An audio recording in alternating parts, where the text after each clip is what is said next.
Hello বন্ধুরা, আমি মিঠুন। সবাইকে স্বাগত জানাই তোমাদের নিজস্ব প্ল্যাটফর্ম মিঠুন মুভি জাদুতে।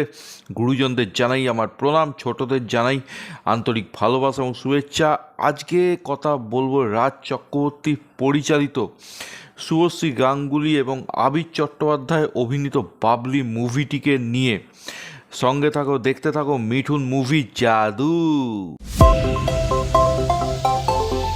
রাজ চক্রবর্তী আমার খুব পছন্দের একজন পরিচালক। তার প্রেমের মুভি হোক বা অ্যাকশানের মুভি হোক, সব ধরনের মুভির কিন্তু আমি একজন দর্শক।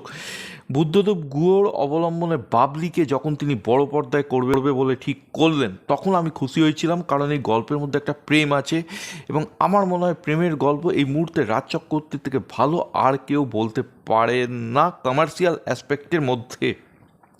কিন্তু বাবলি দেখতে গিয়ে আমার কিছু জিনিস পজিটিভ লেগেছে, কিছু জিনিস নেগেটিভ লেগেছে।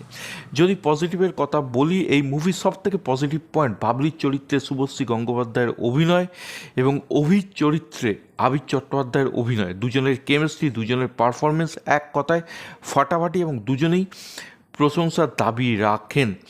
এছাড়া বুদ্ধদেব গুহর বাবলিতে বেশ কিছু ভিজুয়ালসের কথা বলা হয়েছে, বেশ কিছু সুন্দর দৃশ্যের কথা বলা হয়েছে এবং সেগুলো বড় পর্দায় রাজ চক্রবর্তী বেশ সুন্দরভাবে তুলে ধরেছেন।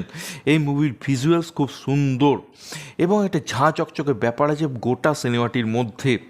ক্যামেরার কাজ এই মুভির ভালো, এই মুভির বিজিএম এবং গানগুলো অত্যন্ত সুন্দর। ওভারঅল এই মুভিটিতে ক্যামেরা, গান, পারফরমেন্স সব দিক দিয়ে একটা প্রশংসার দাবি রাখে।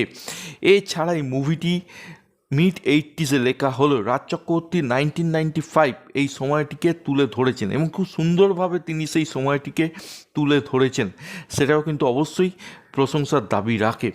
এবার যদি নেগেটিভের দিকে কথা বলি, এই মুভিতে অন্যান্য যে ক্যারেক্টার আছে যেমন সৌরসেনী, সেইগুলোকে ঠিকভাবে এস্টাবলিশ করা হয়নি এবং সেই ক্যারেক্টারগুলোর গুরুত্বপূর্ণ কী সেগুলো কিন্তু বোঝানো হয়নি। যারা এই নোভেলটি না পড়ে দেখতে যাবেন তাদের কাছে এই ক্যারেক্টারগুলো অপ্রয়োজনীয় বলেই মনে হবে।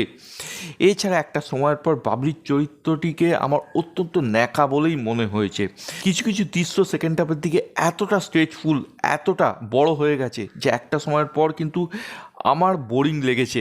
রাজ চক্রবর্তীর মুভিতে যথেষ্ট শার্প এডিটিং থাকে, যথেষ্ট ফাস্ট এডিটিং থাকে, কিন্তু বাবলির ক্ষেত্রে সেই দিক দিয়ে তিনি ব্যর্থ হয়েছেন। এর কারণ কি আমি জানি না।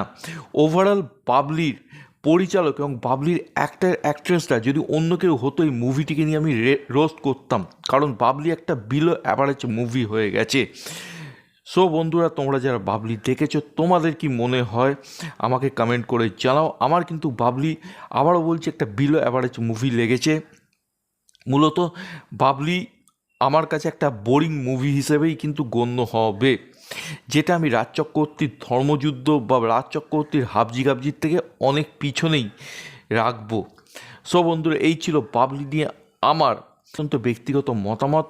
তোমরা যারা বাবলি দেখেছো তোমাদের কি মতামত আমাকে কমেন্ট করে জানাও। আজকের ভিডিও সম্বন্ধে নিজেদের মতামত জানাতে ভুলো না। যদি ভিডিওটি ভালো লাগে লাইক করো, শেয়ার করো, চ্যানেল বা ভিডিও নতুন হলে সাবস্ক্রাইব করো এবং ফার্দার নোটিফিকেশনের জন্য বেল আইকনটি কিন্তু ক্লিক করো। সকালে ভালো থেকো, সুস্থ থেকো, টেক কেয়ার, বাই বাই।